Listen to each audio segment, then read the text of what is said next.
Gaano nga ba katotoo itong nakarating na chika sa amin na totoong hiwalay na raw sina Kylin Alcantara at Kobe Paras at ang dahilan ay may third party daw?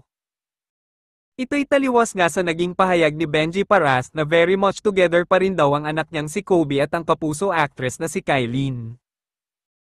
Bukod sa naging revelasyon ng isa naming source, may mga nabasa rin kami sa social media na nagkukumpirmang break na nga ang celebrity couple.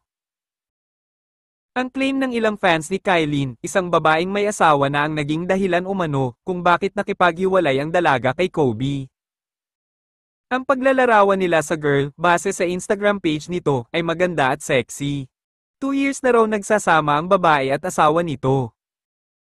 Base sa mga post ng netizens, nagkakilala raw sina Kobe at ang naturang married woman sa opening ng Bando Bar kung saan part owner ang professional basketball player.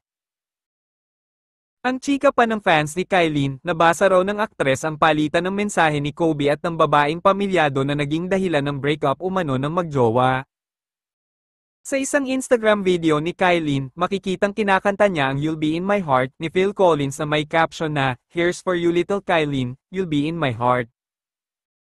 Hang in there, we've achieved some of the things we are only dreaming of. I will take care of you," say pa ni Kylin. Hindi pa nagsasalita o naglalabas ng pahayag sina Kobe at Kylin kung totoo ba o fake news ang kanilang breakup. Abangers na nga ang karamihan para matuldukan na ang haka-hakang nagkalat sa social media.